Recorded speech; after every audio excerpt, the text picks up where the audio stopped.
Hello again, and welcome to another episode of Merkon's Musings, a Star Wars action figure review. And today we're looking at none other than, you guessed it, the Creature Cantina. It was an iconic playset, one of my youth, which I love so much.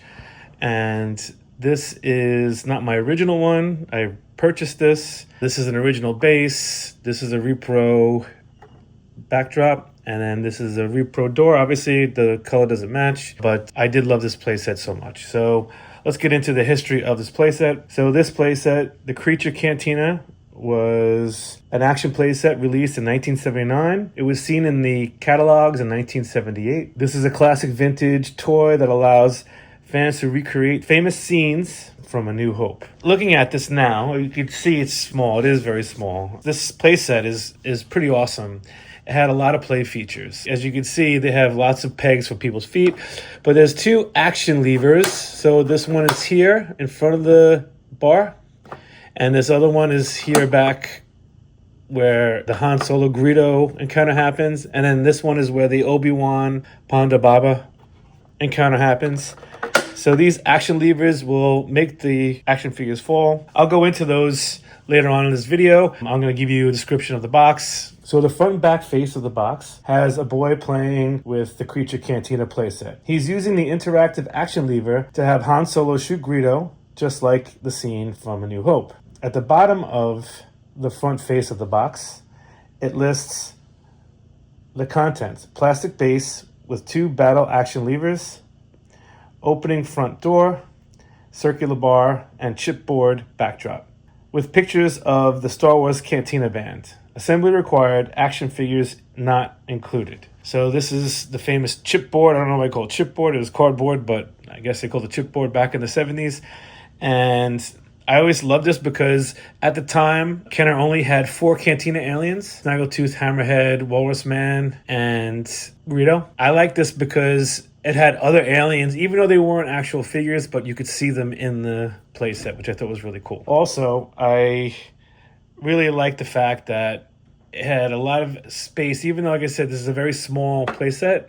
Looking at it, even back then, thinking about it now, there's lots of things to do. There's a lot of space for the characters to populate and make your imagination go wild. So the bottom and top of the box have a panel of 3 photographs and a Kenner proof of purchase. The first photo shows Obi-Wan Kenobi attacking Walrus Man with his lightsaber, and the caption reads, "Action lever simulates Ben Kenobi's lightsaber fight."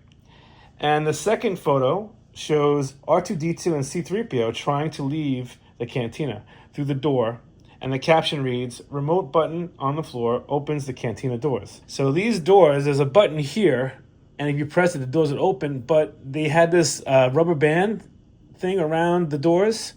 And of course, this doesn't work. I don't have those rubber bands, but you'd press this button and that would be the action feature. It would open up, which was cool. And the rubber band usually either broke or deteriorated over time. And then the third photo shows Han Solo shooting Greedo at the table as Chewbacca looks on.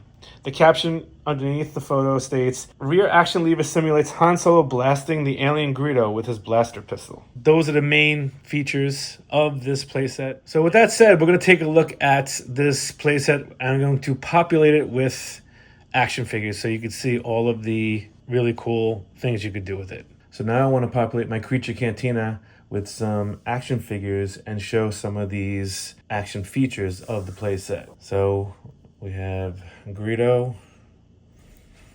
I'll put him over here where he belongs. And Han Solo. We'll have a confrontation with Greedo. And then I have the Whir.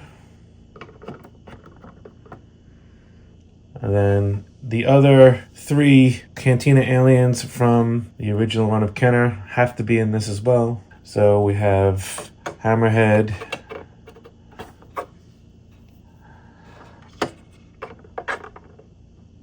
Snaggletooth,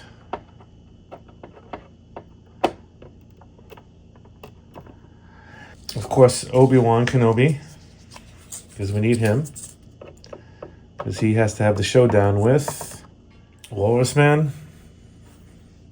But first, let me make sure that this is set up.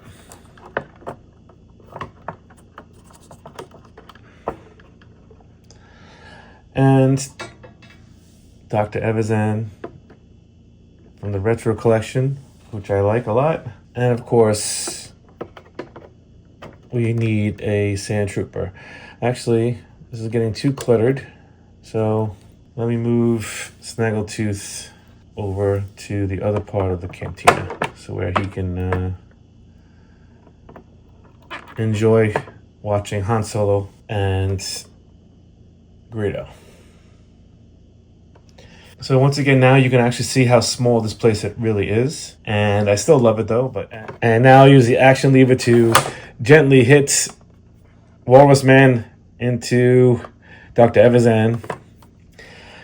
Also, you have the showdown here with Greedo and Han Solo. There is an actual, so if you move this lever, there's an actual spot here where he can stand, and it's supposed to knock him over when it clicks. See, it just bumps him up. So I guess these levers don't have the same oomph they used to have, but that would actually, knock him down. There you go. Falls dead on the table, right? And then the only other action sequence is that. Let me see something. Let's see if this helps. No.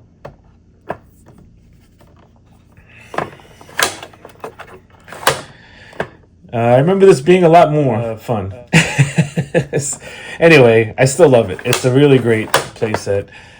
I love the fact that these retro figures for Dr. Evazan, because they never made him in the original run, and I love this Sand Trooper, which is really, really awesome as well. Made in the Kenner vintage style. So this playset is pretty awesome. I wish it worked a little better, but nevertheless, it's still a great piece, and it's really cool to have up on my shelf with my vintage figures. So with that said, I hope you enjoyed this episode.